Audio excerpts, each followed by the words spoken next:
अस्सलाम वालेकुम एवरीवन, मैं कशफ आबिद।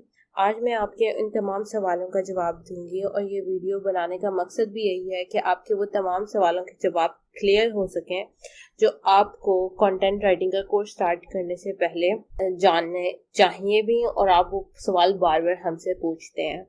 तो बहुत ज़रूरी था कि एक ऐसी वीडियो बनाई जाती है आपके उन तमाम सवालों का जवाब दिया जाता है, जिससे आपको ये क्लियर हो जाता कि ये कोर्स आपके लिए है या नहीं है। क्योंकि बहुत से स्टूडेंट्स कोर्स खरीद लेते हैं, उसके बाद उन्हें पता चलता है कि नहीं, वो तो एक्सपेक्ट ही नहीं कर रहे थे ये वाला कोर्स, क्योंकि एक क्रिएटिव राइटिंग और कंटेंट राइटिंग में उन्हें डिफरेंस नहीं समझ आ रहा होता और वो समझते हैं कि जो कंटेंट राइटिंग है वो बेसिकली क्रिएटिव राइटिंग है, एकेडमिक राइटिंग है, जबकि नहीं, एक टोटली डिफरेंट फील्ड है।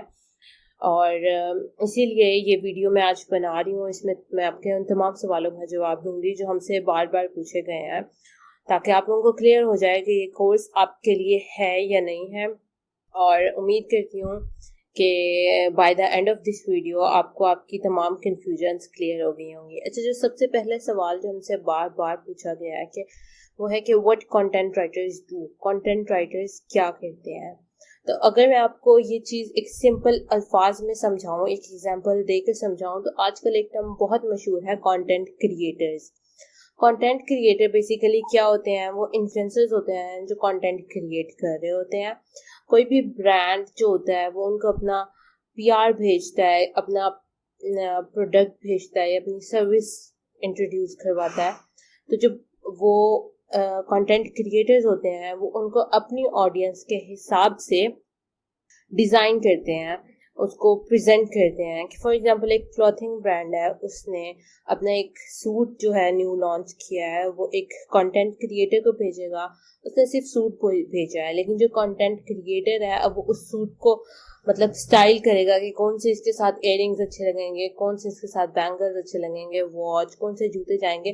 तो वो अपनी ऑडियंस के हिसाब से और ब्रांड की ऑडियंस के हिसाब से वो उस जो प्रोडक्ट होता है उसको स्टाइल करता है और फिर वो प्रेजेंट करता है। इससे क्या होता है कि जब व्यूअर्स वो प्रोडक्ट देखते हैं तो वो उनको अच्छा लगता है और फिर वो ब्रांड के पास जाकर वो प्रोडक्ट खरीदते हैं, क्योंकि उनके पास उनके बारे में सारी इन्फॉर्मेशन होती है।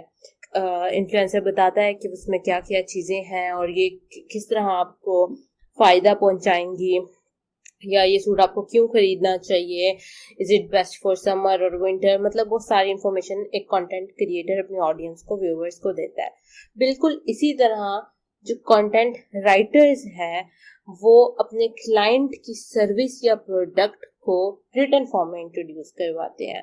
अगर हम बात करें क्लाइंट ना भी हो, अगर हम खुद भी किसी प्रोडक्ट या किसी सर्विस के बारे में लिख रहे हो, तो हम उसको एक तरीके से, एक बहुत खूबसूरत अंदाज में हम लिखते हैं, उसको इंट्रोड्यूस करवाते हैं, उसको हम बताते हैं कि इसके क्या फवाइद हैं, हम आपको इसको क्यों खरीदना चाहिए, ये किन के लिए बेस्ट है, ये किन के लिए नहीं है, इसके क्या प्रॉज हैं, इसके क्या कॉन्स हैं। ये जो अमल है कंटेंट राइटिंग का, जिसमें हम कोई भी प्रोडक्ट या सर्विस इंट्रोड्यूस करवा रहे होते हैं और हम क्लाइंट के ब्रांड को इंट्रोड्यूस करवा रहे होते हैं, तो बेसिकली ये कंटेंट राइटिंग है। आई होप आप लोगों को समझ आई होगी कि मैं क्या बताना चाह रही हूँ। बिल्कुल इसी तरह जो कंटेंट राइटर्स हैं इंफॉर्मेशनल कंटेंट लिखते हैं। ये कंटेंट जो है ये ब्लॉग्स की शक्ल में भी होता है, ये आर्टिकल्स की शक्ल में होता है, ये प्रोडक्ट डिस्क्रिप्शंस की शक्ल में होता है, ये कोई शॉर्ट फॉर्म पोस्ट की शक्ल में होता है। कोई भी ऐसी चीज़ जो भी आप बेसिकली इंटरनेट पे आप जितना रिटन कंटेंट देखते हैं ना, ये कंटेंट राइटिंग है। सो इन शॉर्ट जो कंटेंट राइटर्स है ना, वो रिस्पॉन्सिबल होते हैं क्लाइंट के ब्रांड, प्रोडक्ट या सर्विस को रिटन फॉर्म में इंट्रोड्यूस करवाने और उसके बारे में इंफॉर्मेशन शेयर करने के लिए। कंटेंट राइटर्स के लिए जो बेसिकली कुछ चीज़ें हैं जो मैं शेयर करना चाहती हूँ, वो ये है कि फर्स्ट तो जो है ना कि कंटेंट राइटर्स के पास एडेबिलिटी हो कि वो डिफरेंट नीड्स पे लिख सकें।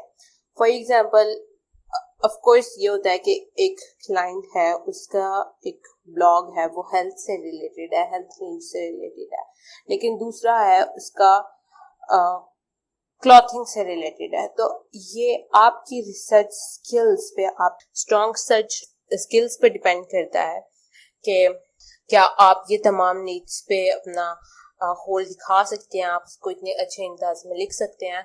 लेकिन ऑफ कोर्स ऐसा भी है कि अगर आप कंटेंट राइटिंग में बिल्कुल बिल्कुल माइक्रो नीड्स में आ जाए तो आपकी एक नीड उठाकर उसी में अपने आप की अपनी सर्विसेज इंट्रोड्यूस करवाएं, तो उसमें ये होगा कि अपॉर्चुनिटीज कम होंगी लेकिन जो आपको काम मिलेगा, क्योंकि आप उसमें अपनी नीड्स में प्रोफेशनल होंगे तो हाई पेड वर्क होगा, ठीक है।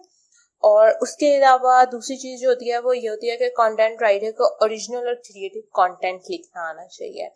अब और क्योंकि हमारा जो कंटेंट राइटर्स हैं उनका तमाम जो रिटन कंटेंट है वो उनकी इंटरनेट नॉलेज या उनकी रिसर्च जो इंटरनेट पर हुई होती है उस पर डिपेंड कर रहा होता है, उस पर बेस करता है। जो कंटेंट इंटरनेट पे ऑलरेडी मौजूद है उसको आपने अब ओरिजिनल बना के इंट्रोड्यूस करवाना है, उसमें आपने अपना क्रिएटिव टच देना है। तो बहुत इम्पोर्टेंट है ये चीज़ कि आप उसमें बिल्कुल ब्लैक ना हो, आप उसको पता लगे कि ये किसी AI टूल या किसी नॉन ह्यूमन ने नहीं लिखा हुआ है, किसी इंसान ने लिखा हुआ है जिसको पता है कि वो क्या लिख रहा है। Good understanding of SEO content writing में आजकल बहुत इंपॉर्टेंट हो गई है। जब मैंने कोर्स किया था तो इतना उसका नहीं था, तो मैंने अब दोबारा मतलब एक बहुत इन डिटेल्ड एसईओ की वीडियो इंट्रोड्यूस करवानी है कोर्स में। मैं बहुत जल्द उसको अपग्रेड कर रही हूँ, जिसमें मैं बताऊंगी कि वो कौन सी तमाम एसईओ प्रैक्टिसेस हैं जिसको आप फॉलो करते हुए एक बेहतरीन कंटेंट पीस क्रिएट कर सकते हैं, प्रोड्यूस कर सकते हैं, जो सिर्फ पढ़ने में ही अच्छा नहीं होगा बल्कि गूगल भी उसको रैंक करेगा, क्योंकि एसईओ बहुत इंपॉर्टेंट है गूगल रैंकिंग के लिए। दूसरा, आपकी कम्युनिकेशन स्किल्स अच्छी होनी चाहिए, क्योंकि आपकी हार्ड स्किल से ज़्यादा आपकी सॉफ्ट स्किल्स मैटर करती हैं। कम्युनिकेशन जो है वो सबसे इम्पोर्टेंट सॉफ्ट स्किल है, खासतौर पे कंटेंट राइटर्स के लिए। जब आप किसी भी इंटरनेशनल क्लाइंट से बात कर रहे होते हैं तो 70% क्लाइंट्स जो है वो आपके मैसेजेस से अंदाज़ा लगा लेते हैं कि आप कितने अच्छे कंटेंट राइटर हैं। तो कोशिश करें कि अपनी कम्युनिकेशन स्किल्स को बेटर करें, उसको अपग्रेड करें, इन्हेंस करें, ताकि क्लाइंट आपके सिर्फ काम से नहीं बल्कि आपके एटीट्यूड से, आपकी कम्युनिकेशन से भी इम्प्रेस हो। तो इंशाल्लाह मैंने बताया है कि आप किस तरह अपनी कम्युनिकेशन स्किल्स को भी अपग्रेड कर सकते हैं और किस तरह आप अपनी इंग्लिश को अपग्रेड कर सकते हैं। तो आपने इस चीज़ को हमेशा याद रखना है कि आप जब भी किसी क्लाइंट से बात कर रहे हैं, एक प्रोफेशनली कन्वर्सेशन हो रही है, तो उसमें आपने जार्गन्स अवॉइड करने हैं, आपने मैसेज लैंग्वेज अवॉइड करनी है, लाइक MSG मैसेज नहीं, MESSAGE ही मैसेज होगा। तो ये चीज़ें बहुत ऐसी हैं जिनका ख्याल रखना चाहिए जब आप एक प्रोफेशनल प्लेटफॉर्म पे काम कर रहे हो। तो इसलिए इम्पॉर्टेंट है कि आप एक स्मूथ टॉक करें, क्लाइंट को आपकी बात समझ आ रही हो और आपको क्लाइंट की बात समझ आ रही हो। Okay, so the next question we have is, what should be the qualification of a content writer? To put it in simple words, कोई भी specific qualification required नहीं है। As a content writer, अगर आपकी इंग्लिश अच्छी है, मैं ये बात नहीं कर रही कि आपकी इंग्लिश कोई बहुत हाई फाई लेवल की हो, नहीं। You need English of like grade 6 to grade 8।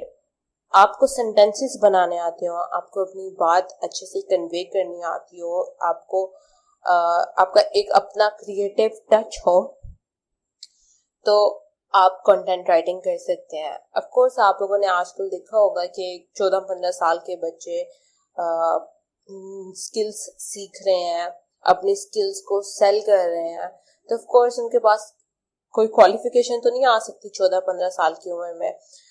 तो अगर आपके पास इंग्लिश लिटरेचर की डिग्री है तो बहुत अच्छी बात है, लेकिन क्योंकि उससे ये होता है कि आपके पास एक प्रायर नॉलेज होती है कि इसमें क्या होगा। लेकिन अगर नहीं है, आपकी इंग्लिश वैसे ही अच्छी है, आप एक रीडर हैं, आपको पता है कि आपने अपनी बात कैसे कन्वे करनी है, आपका सेंटेंस स्ट्रक्चर अच्छा है, आप सेंटेंसेस को तोड़ते नहीं है, फ्रेगमेंटेड सेंटेंसेस नहीं होते कि फैले हुए हों, आपको अपनी बात कन्वे करनी आती है, तो आप कंटेंट राइटिंग आराम से कर सकते हैं। अब क्वालिफिकेशन की बात हो ही रही है तो अगला सवाल जो बहुत पूछा गया है और ये पूछे जाने वाला क्वेश्चन ये है कि what should be the English level of content writers. To be very very honest, आपका इंग्लिश लेवल जो है, मैंने आपको अभी थोड़ी देर पहले बताया, वो बहुत ज्यादा कोई हाई लेवल नहीं होना चाहिए, बस बहुत फैंसी इंग्लिश नहीं होनी चाहिए। ऑफ कोर्स आपकी एक अच्छी, एक स्ट्रक्चर्ड, आपको लिखना आना होना चाहिए। मैंने आपको बताया कि आपकी ग्रेड 6 टू ग्रेड 8 लेवल की इंग्लिश होनी चाहिए, आपके प्रॉपर सेंटेंसेस यूज होने चाहिए। इसकी एक एग्जांपल मैं आपको दूंगी कि आप जब भी इंटरनेट पे कोई ब्लॉग या कोई कुछ भी इंटरनेट पे सर्च करते हैं और आप कोई आर्टिकल खोलते हैं, जब आप उसको पढ़ते हैं तो आपको वो आर्टिकल समझ आता है, राइट? क्योंकि उसमें इतनी सिंपल इंग्लिश यूज हुई होती है ताकि कोई भी रीडर, बेशक वो नेटिव स्पीकर है या नहीं है, उस पढ़ने वाले को समझ आ जाए। यही वजह है कि अगर हम कोई आर्टिकल उठाएं, नॉवल उठाएं, तो वो नॉवल हमें समझना पड़ता है क्योंकि उसमें फैंसी इंग्लिश यूज हुई होती है। तो हमें फैंसी इंग्लिश यूज नहीं करनी, हमें अपने स्ट्रक्चर्ड सेंटेंसेस यूज करने हैं, हमें अपनी बात अच्छे से कन्वे करनी है, इजीली कन्वे करनी है, इजी वर्ड्स में कन्वे करनी है। एक टूल है हेमिंगवे। कहते हैं कि अगर आपके हेमिंगवे का स्कोर 6 से या कम हो, या आपकी रीडेबिलिटी लेवल जो है वो 60 हो, तो आपका जो आर्टिकल है वो बहुत अच्छा होता है, आपका सेंटेंस स्ट्रक्चर बहुत अच्छा होता है। और वो कब होता है? जब आप एक इजी इंग्लिश यूज कर रहे हो, आप 6 to 8 ग्रेड लेवल की इंग्लिश यूज कर रहे हो। तो बिल्कुल आपने अच्छी इंग्लिश कन्वे करनी, लिखनी है जो लोगों को समझ आए। आपने फैंसी इंग्लिश यूज नहीं करनी। तो जरूरी नहीं है, आपकी बस वोकैबुलरी अच्छी होनी चाहिए, आपको अपनी बात अच्छे से कन्वे करनी आनी होनी चाहिए, तो आप कंटेंट राइटिंग कर सकते हैं। जरूरी नहीं है कि आपके पास बहुत फैंसी वोकैबुलरी हो, आपको क्लासिक वर्ड्स बताऊं, नहीं, बिल्कुल ऐसा नहीं है। बिल्कुल सिंपल, बिल्कुल अच्छी नॉर्मल इंग्लिश आपके पास होनी चाहिए। अच्छा, यहाँ पर मैं एक बात मेंशन करना चाहूंगी कि इंग्लिश लेवल से ज्यादा इम्पोर्टेंट है कि आपका राइटिंग लेवल क्या है। तो कोशिश करें, अच्छी बात है कि नॉवेल्स पढ़ें, इंग्लिश सीरीज वगैरह देखें, उससे आपकी इंग्लिश अपग्रेड होगी। मैं एक वीडियो इस बात पे, टॉपिक पे जरूर बनाऊंगी कि आप किस तरह से इंग्लिश इम्प्रूव कर सकते हैं। थोड़ा बहुत कंटेंट, इसका जिक्र मैंने अपने कंटेंट में किया हुआ है, लेकिन क्योंकि मैं जब ये मैं वीडियो आप लोगों को मिलेगी तो मैं उस वक्त अपने कंटेंट पे काम कर रही होंगी जो मैंने अपग्रेड करना है। तो उसमें एक टॉपिक मैंने लाजमी रखा है, बहुत इंपॉर्टेंट है, कि आप किस तरह से अपनी इंग्लिश इंप्रूव कर सकते हैं और आप किस तरह की सिंपल इंग्लिश यूज करते हुए अपनी बात कन्वे कर सकते हैं। तो क्योंकि जो इंग्लिश हम यूज कर रहे थे वो एक कम्युनिकेशन लेवल की होती है। तो कम्युनिकेशन में ऑफ कोर्स हम फैंसी वर्ड्स यूज नहीं करते, हम बहुत सिंपल अच्छी इंग्लिश यूज करते हैं। अब मैं एक ये बात कर रही थी कि आपके इंग्लिश लेवल से ज्यादा जरूरी है कि आपका राइटिंग लेवल अपग्रेड होना चाहिए। उसके लिए एक प्रैक्टिस मैं आप लोगों को बताती हूँ कि जब आप कोई टॉपिक गूगल पर सर्च करें, जब आप उस टॉपिक को सर्च करेंगे तो पहले और दूसरे पेज पे बहुत से आर्टिकल आ जाएंगे, ठीक है? आपने वो आर्टिकल्स खोले और उन आर्टिकल्स को जब आप अपने वर्ड में लिखें, मतलब एक पूरा आर्टिकल ले लें, उसको आप अपने वर्ड्स में लिखें, फिर आप दूसरा आर्टिकल लें, उसको आप अपने वर्ड्स में लिखें।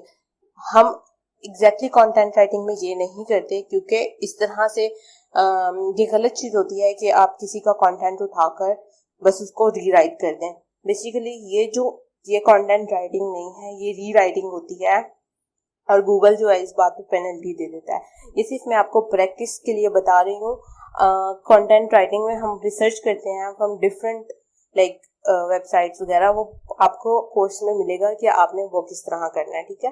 तो ये मैं सिर्फ आपको प्रैक्टिस के लिए बता रही हूँ कि आप इस तरह जब आप आर्टिकल्स को रीराइट करेंगे अपने वर्ड्स में, अपना क्रिएटिव टच देते हुए, तो आपका राइटिंग लेवल जो है वो ऑटोमेटिकली इंक्रीज होता जाएगा। Okay, on to the next question. What are the basics of content writing? देखें, सिंपल सी बात है कि कंटेंट राइटिंग एक ऐसी चीज है जो आप ओवरनाइट नहीं सीख सकते। ये एक ऐसी स्किल है जिसमें बहुत प्रैक्टिस और एक राइट गाइडेंस रिक्वायर्ड होती है। बेसिकली ये है कि अगर आप अच्छे इंग्लिश लिखना जानते हैं, एक नॉर्मल कन्वर्सेशनल इंग्लिश लिखना जानते हैं और आप उसको इम्प्रूव करना चाह रहे हैं, तो आप कंटेंट आराम से कंटेंट राइटिंग कर सकते हैं। लेकिन फिर वही बात कि content writing is all about practice practice and practice. कुछ चीज़ें हैं जो आपकी कंटेंट राइटिंग इम्प्रूव करने में आपकी मदद कर सकती हैं। वो ये है कि get into the habit of reading.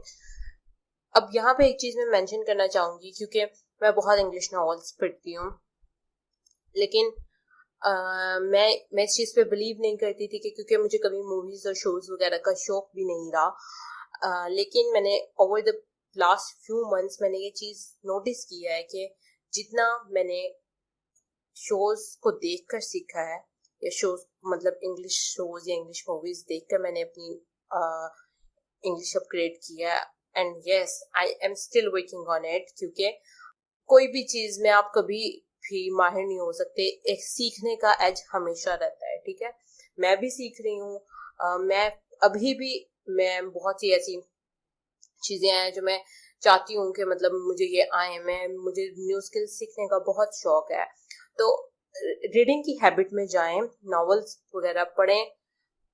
उससे ज्यादा बेहतर है कि न्यूज़पेपर पढ़ें और शोज देखें, क्योंकि जब आप शोज देख रहे होते हैं, आप सब टाइटल्स पढ़ रहे होते हैं, तो आप नेटिव स्पीकर्स की कन्वर्सेशनल इंग्लिश को देख रहे होते हैं या सुन रहे होते हैं। और कन्वर्सेशनल इंग्लिश जो होती है वो बहुत इजी होती है, इजी टू अंडरस्टैंड होती है और बहुत इंटरेक्टिव होती है। तो हम बेसिकली लिखते भी हम कन्वर्सेशनल इंग्लिश में ही हैं, क्योंकि हम एक कम्युनिकेशन स्टाइल यूज कर रहे होते हैं, कन्वर्सेशनल स्टाइल यूज कर रहे होते हैं। हम रीडर्स के साथ इंटरेक्ट कर रहे होते हैं, मतलब रीडर्स को अपने साथ जोड़ रहे होते हैं, तो हम कन्वर्सेशनल इंग्लिश यूज कर रहे होते हैं। तो शोज और मूवीज काफी हेल्प करती हैं। दूसरा, आपके पास आपकी जो लैंग्वेज है उसकी कमांड होनी चाहिए। अब कंटेंट राइटिंग डिफरेंट लैंग्वेजेस में हो सकती है, लेकिन क्योंकि ज़्यादा रिक्वायरमेंट, स्पेशली अगर आप इसको अर्निंग पर्पसेस से कर रहे हैं, तो फिर हमारे पास एक ही है इंग्लिश, क्योंकि हमारे पास जॉब्स उसी की आती हैं।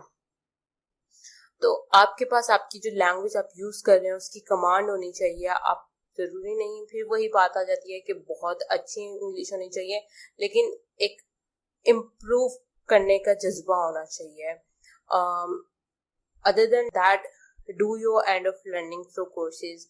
जितना आप सीखेंगे उतना अच्छा है, जितनी आप प्रैक्टिस करेंगे उतना अच्छा है, जितना आप नई से नई बात को अब्जॉर्व करेंगे उतना अच्छा है। And last point is practice practice and practice, क्योंकि राइटिंग एक ऐसी चीज है जो आप सिर्फ और सिर्फ प्रैक्टिस करके इम्प्रूव कर सकते हैं।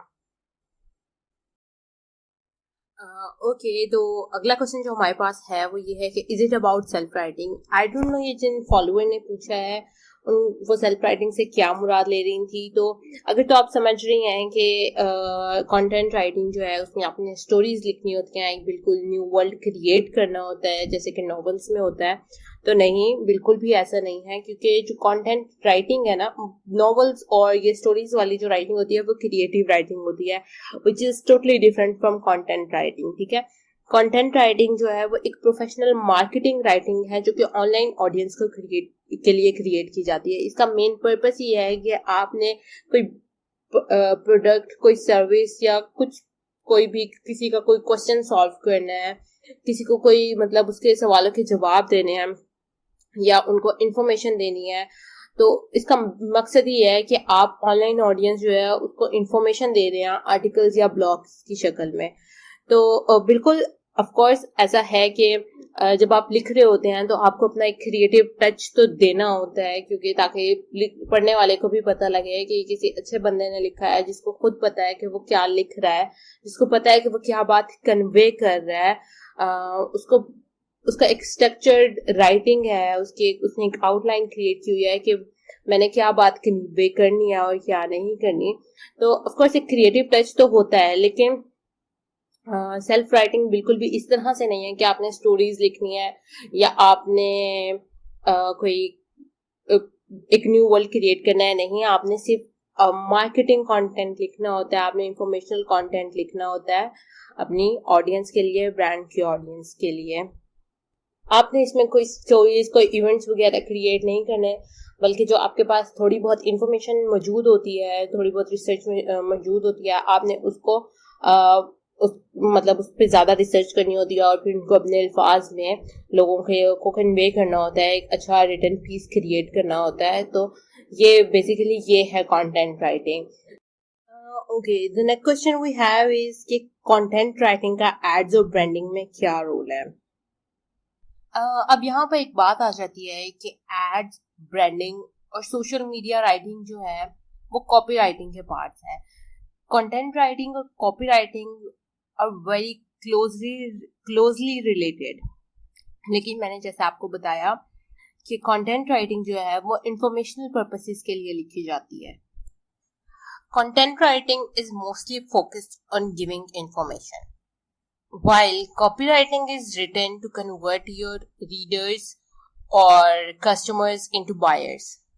बेसिकली जो कंटेंट राइटिंग है ना, वो आपकी एसईओ को टारगेट करने के लिए की जाती है। अब एसईओ क्या है, मैंने आपको पहले भी बताया कि कोर्स में आपको एक डिटेल्ड वीडियो मिलेगी एसईओ से रिलेटेड, ठीक है।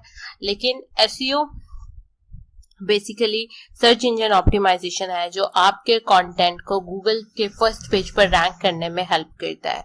एसईओ की कुछ ऐसी प्रैक्टिसेस होती हैं जिनको अपनी राइटिंग में फॉलो करते वक्त आप अपने कंटेंट को गूगल पर रैंक करवा सकते हैं। अब जैसे आपने कोई एक टारगेट कीवर्ड पे लिखा है और आपका जो आर्टिकल है वो गूगल के फर्स्ट पेज पर आ गया है, तो अब गूगल के जब कोई भी इंसान वो कीवर्ड सर्च करेगा और आपका आर्टिकल जो होगा वो फर्स्ट आर्टिकल होगा, तो वो उस आर्टिकल को खोलेगा, उससे उसको इंफॉर्मेशन मिलेगी और फिर वो जाकर आपकी वो सर्विस, आपका प्रोडक्ट बाय करेगा। तो बेसिकली वो जो गूगल के फर्स्ट पेज पर आना है, वहाँ कंटेंट राइटिंग आपको हेल्प करती है। कंटेंट राइटिंग आपके ब्रांड को एक ह्यूमन आइडेंटिटी देती है। कंटेंट राइटिंग को हम ये कह सकते हैं कि ये ब्रांडेड कंटेंट होता है, लेकिन ब्रांडेड कंटेंट और ट्रेडिशनल एडवर्टाइजिंग जो है वो दो मुख्तलिफ चीजें हैं। ब्रांडेड कंटेंट का मकसद ये है कि ब्रांड के बारे में लोगों को बताया जा सके और कस्टमर्स के साथ एक लॉयल रिलेशनशिप बिल्ड किया जा सके और लोगों को आपके प्रोडक्ट्स के बारे में, आपके सर्विसेज के बारे में इंफॉर्मेशन प्रोवाइड की जा सके। So basically content writing is about discussing values that matter to your customers and relate to your brand. तो content writing का ads और branding में इतना ही रोल है कि उसके बारे में इंफॉर्मेशन प्रोवाइड की जा सके, लोगों को बताया जा सके। लेकिन जो एग्जैक्ट एड्स, मतलब आप वन लाइनर्स या होम पेज पे जो कंटेंट देखते हैं, the wow factor content, basically वो कॉपी राइटिंग है, ठीक है। मैंने आपको फिर बताया कि कंटेंट राइटिंग और copy writing are very closely related, लेकिन जो कॉपी राइटिंग होता है वो बहुत ज्यादा प्रमोशनल कंटेंट होता है, जबकि कंटेंट राइटिंग जो होती है वो इंफॉर्मेशनल कंटेंट में आती है। Okay, the next question we have is content writing and blogging, means what is the relation between content writing and blogging, if I am not wrong.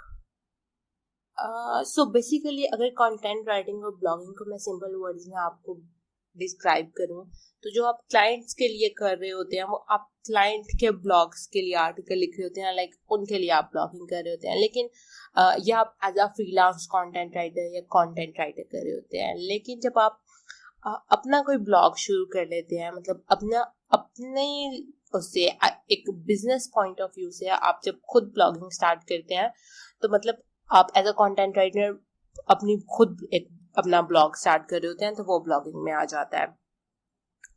अब अगर फॉर सिंपल सी बात है कि अगर आप दूसरे ब्लॉगिंग और कंटेंट राइटिंग अब बेसिकली द सेम थिंग्स, आप जब दूसरे के लिए लिख रहे हैं तो आप दूसरों के ब्लॉग्स के लिए लिख रहे हैं, ठीक है। जब आप अपने लिए लिख रहे हैं तो आप अपने ब्लॉग के लिए लिख रहे हैं जो आप लोगों को प्रोवाइड करेंगे। ब्लॉग्स फिर वही बात आ जाएगी कि एक इंफॉर्मेशनल पीस ऑफ कंटेंट होता है जो लोगों को इंफॉर्मेशन प्रोवाइड कर रहा होता है, प्रोडक्ट, ब्रांड, सर्विसेज, किसी भी बारे में, ठीक है। ये लोगों को जो ब्लॉग्स होते हैं वो एक इंफॉर्मेशन प्रोवाइड करते हैं, जो कि कंटेंट राइटिंग का मेन पर्पस है।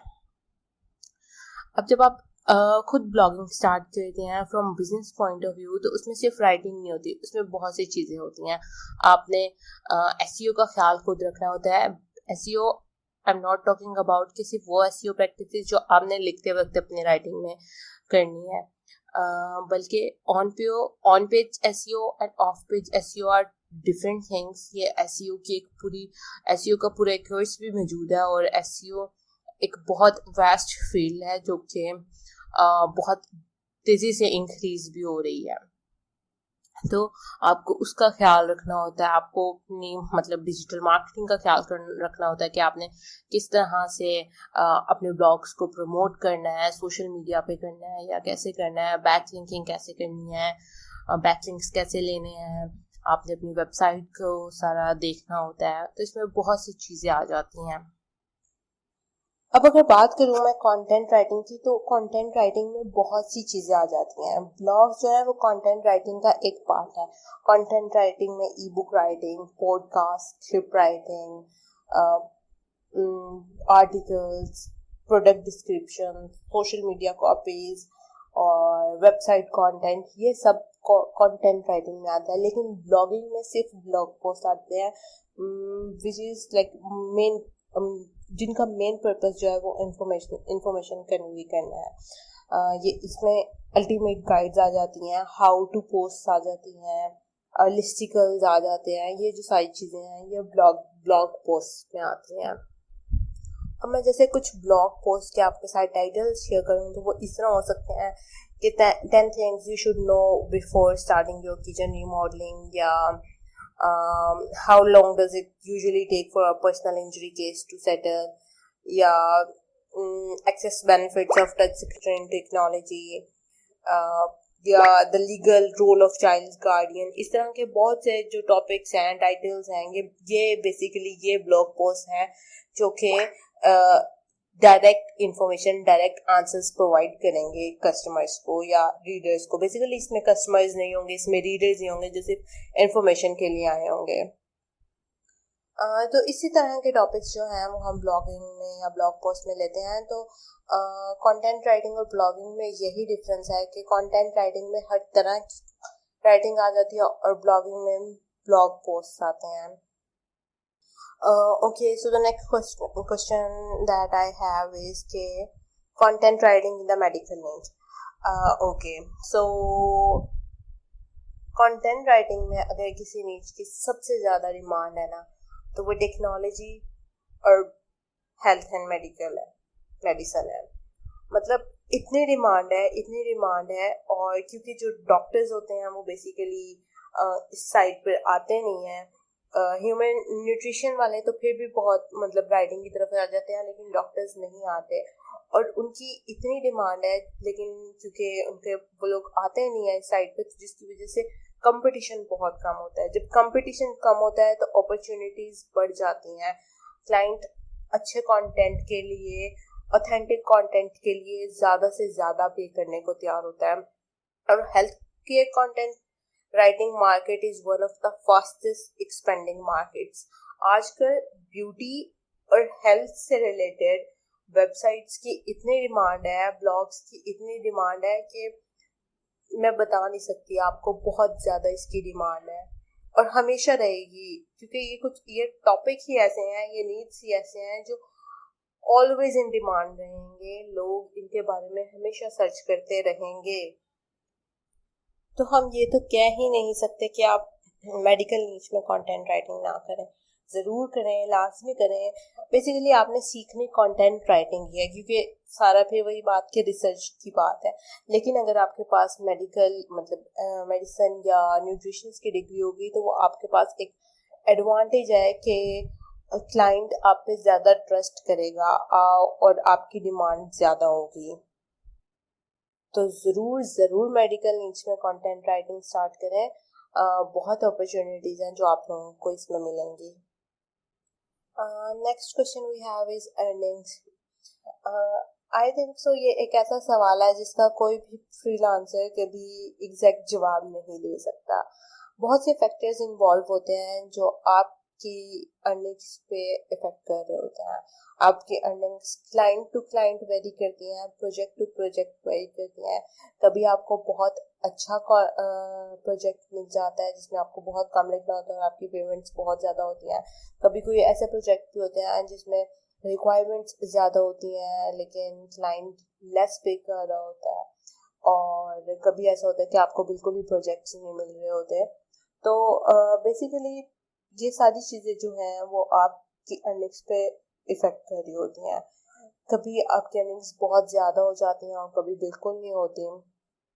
और आई थिंक जो सबसे ज़्यादा चीज़ मैटर करती है वो आपका एक्सपीरियंस है। जब आप बिल्कुल स्टार्ट करते हैं तो अगर आप एक्सपेक्ट कर रहे हैं कि एज अ बिगनर आपको बहुत हाई पेइंग जॉब्स मिलेंगी तो इट्स इम्पॉसिबल। बिल्कुल भी ऐसा नहीं है। बेशक आप लोग थोड़े रिसार्ड हो लेकिन ऐसा नहीं है। आप जैसे जैसे एक्सपीरियंस गेन करते जाएंगे, जैसे जैसे आपके पास ज़्यादा नॉलेज आता जाएगा, ज़्यादा क्लाइंट से आप मिलते रहेंगे, आपकी कम्युनिकेशन स्किल्स बेटर होती रहेंगी, आपकी राइटिंग स्किल्स बेटर होती रहेंगी, तो क्लाइंट आपके कंटेंट के लिए ज़्यादा से ज़्यादा पे करने को भी तैयार होगा। और जब वो देखेंगे कि आपके पास इतना प्रीवियस एक्सपीरियंस है तो वो खुद ही आपको ज़्यादा अच्छी ऑफर करेंगे। तो यूँ ही है कि जैसे जैसे आपका एक्सपीरियंस बढ़ता जाएगा आपकी वैल्यू बढ़ती जाएगी, आपकी अर्निंग्स इंक्रीज होती रहेंगी। Now the next question we have is different platforms for jobs. मैंने अपने कोर्स में पूरा एक वीक इस ये इन प्लेटफॉर्म्स के बारे में बताया है जहाँ पे आप अपनी सर्विसेज ऑफर कर सकते हैं। आपको पूरी डिटेल में समझाया है कि आप किस तरह से फाइवर और पे लिंक्डइन पे अपनी सर्विसेज ऑफर कर सकते हैं। अब फाइवर है, अपविक है जहाँ पे आप अपनी सर्विसेज ऑफर कर सकते हैं, और लिंक्डइन जो है वो एक बिल्कुल न्यू मार्केट प्लेस बनती जा रही है। LinkedIn is all about personal branding. जब आप अपना एक पर्सनल ब्रांड लिंक्डइन पे शो कर रहे होते हैं, आप क्लाइंट को नहीं, आप अपने पोटेंशियल क्लाइंट्स को दिखा रहे होते हैं कि ये है जो मैं ऑफर कर रहा हूँ। तो आप क्लाइंट्स के पास नहीं जाते, बेसिकली क्लाइंट खुद आपके पास आता है। तो LinkedIn is a very great platform. लेकिन वही बात कि फिर आपके पास थोड़ा फिर एक्सपीरियंस होगा, आप काम स्टार्ट करेंगे, आपकी सर्विसेज अच्छी होंगी। आपकी सर्विसेज अगर अच्छी होंगी तो आप किसी भी प्लेटफॉर्म पे उसको सेल कर सकेंगे, उसका अपना एक्सपीरियंस बढ़ा सकेंगे, अपनी वैल्यू बढ़ा सकेंगे। तो देयर आर वेरियस प्लेटफॉर्म्स जहाँ पे आप अपनी job as a writer offer कर सकते हैं। Next question we have is academic writing, is it right to do? In my point of view मैं एकेडमिक राइटिंग को पसंद नहीं करती, लेकिन हर शख्स की अपनी वैल्यूज होती हैं, अपने कंसर्न होते हैं। तो अगर आपको पसंद है, अगर आपको लगता है कि आप एकेडमिक राइटिंग कर सकते हैं और ये सही है तो करें, आपको कोई नहीं रोक रहा। लेकिन मैं ये बात बता दूंगी, इस कोर्स में एकेडमिक राइटिंग से रिलेटेड आपको कोई इन्फॉर्मेशन नहीं मिलेगी। मैंने कुछ भी क्योंकि मुझे पर्सनली पसंद नहीं है, और एकेडमिक राइटिंग वैसे भी कंटेंट राइटिंग से बिल्कुल मुख्तलिफ है। It's like totally different field. तो कंटेंट राइटिंग में एकेडमिक राइटिंग से रिलेटेड कोई भी आपको इंफॉर्मेशन नहीं मिलेगी। द नेक्स्ट क्वेश्चन इज कि क्या काम भी हम देंगे? तो single and straightforward answer is no. हमारा काम है आपको स्किल सिखाना, उसके बाद आपने उस स्किल को प्रैक्टिस करना है और फिर उस स्किल को सेल करना है, ठीक है। हम आपको काम नहीं दे सकते। मैं क्योंकि राइटर्स, मुझे अगर ज़रूरत हो तो मैं अच्छे राइटर्स को ज़रूर हायर कर लेती हूँ अपने स्टूडेंट्स में से ही, लेकिन ये बात हम बिल्कुल भी आपको कंफर्म नहीं कहते कि हम आपको काम देंगे। बेसिकली आपने क्या करना है कि आपने प्रैक्टिस करनी है और सीखना है, क्योंकि आप ओवरनाइट या एक महीने के 1-2 हफ्ते में ये चीज़ नहीं सीख सकते। आपने प्रैक्टिस करनी है। Learn and practice, learn and practice, learn and practice is how you actually learn. If you like focus on learning and learning, it's an entertainment। ये learning नहीं है, ये entertainment है। तो focus ऑन योर प्रैक्टिस, और जब आप उसमें आपको पूरी ग्रेड हासिल हो जाएगी तो आप जब क्लाइंट को अपनी सर्विस दिखाएंगे तो ऑफ कोर्स क्लाइंट इजीली उसको बाय करेगा। तो लेकिन हम आपको काम नहीं देंगे क्योंकि हमारा काम है स्किल सिखाना। आपने उसको प्रैक्टिस किस तरह करना है और सेल किस तरह करना है, it's all up to you. Okay, so the now last question we have is, what is the scope of content writing in next 5 years, or is it saturated? तो अगर मैं सही सीधी बात करूं तो yes, it is saturated. जैसे कि आप देख रहे हैं आजकल हर कोई कंटेंट राइटिंग कर रहा है, खुद से स्टार्ट कर देता है कंटेंट राइटिंग।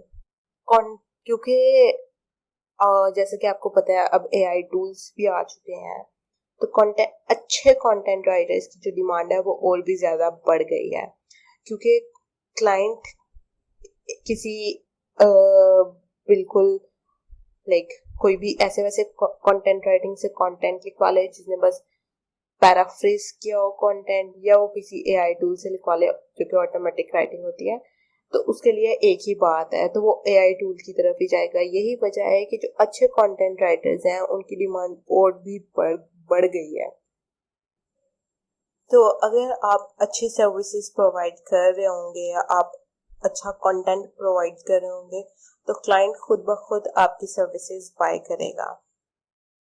जब आप अच्छी सर्विसेज दे रहे होंगे, अच्छा मटेरियल प्रोवाइड कर रहे होंगे, तो आपकी प्रोफाइल खुद ब खुद शाइन करेगी और क्लाइंट खुद आपसे कंटेंट मांगेगा, खुद आपको अच्छी ऑफर्स देगा। लेकिन अगर हम बात करें स्कोप की, तो देयर इज नो डाउट कि आने वाले दिनों में कंटेंट राइटिंग की डिमांड और ज़्यादा बढ़ने वाली है, क्योंकि जैसे कि हम देखें जो बिजनेसेस हैं वो ऑनलाइन शिफ्ट हो रहे हैं, और ये जो पूरा कोविड का गुजरा है उसकी वजह से जो इंटरनेट पे बिजनेसेस हैं वो सारे शिफ्ट हो गए हैं, ऑनलाइन सारे बिजनेसेस शिफ्ट हो गए हैं। लोगों ने ब्लॉगिंग स्टार्ट कर दिया है, लोगों ने कंटेंट क्रिएशन स्टार्ट कर दिया है, तो उसके लिए वो कंटेंट ढूंढते हैं। अब जो ब्रांड्स ऑनलाइन शिफ्ट हुए हैं उन्होंने जाहिर सी बात है अपने न्यू कस्टमर्स को अपनी प्रोडक्ट्स के बारे में बताना है, अपनी सर्विसेज इंट्रोड्यूस करवानी है, तो वो उसके लिए कंटेंट राइटर्स हायर करेंगे। तो देयर इज नो डाउट कि कंटेंट राइटिंग का स्कोप आगे बढ़ता ही जाना है। जो कंटेंट राइटिंग है वो डिजिटल मार्केटिंग में शिफ्ट हो रही है, डिजिटल राइटिंग में शिफ्ट हो रही है। अब जो ब्रांड्स हैं, जब आप खुद अपने किसी ब्रांड के लिए जब आप ईमेल्स लिखेंगे, आप सोशल मीडिया कंटेंट लिखेंगे, आप फेसबुक का कंटेंट लिखेंगे, आप इंस्टाग्राम के लिए कैप्शंस वगैरह लिखेंगे, तो ये जो सारी कंटेंट राइटिंग है ना, बेसिकली ये डिजिटल मार्केटिंग में, डिजिटल राइटिंग में शिफ्ट हो रही है। और डिजिटल राइटिंग एक ऐसी स्किल है या एक ऐसी आप कह रहे हैं कि स्किल है जो हर इंसान को के पास होनी चाहिए आने वाले दिनों में, चाहे वो एज अ राइटर काम कर रहा है, चाहे वो एज अ मार्केटर काम कर रहा है, चाहे वो एज अ मैनेजर काम कर रहा है। अगर उसने अपनी बात कन्वे करनी है तो उसको कंटेंट राइटिंग या डिजिटल मार्केटिंग हर हाल में आनी चाहिए। तो देयर इज नो डाउट कि आने वाले 5 सालों में कंटेंट राइटिंग का स्कोप बढ़ना ही है, सिर्फ कम नहीं हो रहा ये कहीं पे भी। आपने ख्याल सिर्फ इस बात का रखना है कि जो आप स्किल या जो आप कंटेंट प्रोवाइड कर रहे हैं क्लाइंट को या अपने कस्टमर्स को, वो हाई क्वालिटी का होना चाहिए। जब हाई क्वालिटी का होगा तो हर स्किल की डिमांड है। So that's all for now. I hope सबके क्वेश्चंस क्लियर हो चुके होंगे। अगर किसी का क्वेश्चन रह गया है तो वो भी दोबारा से मुझे या गुल को डायरेक्ट इंस्टा पर मैसेज कर सकता है। हम कोशिश करेंगे कि एज सून एज पॉसिबल उनका जवाब दें। थैंक यू एंड अल्लाह हाफिज़।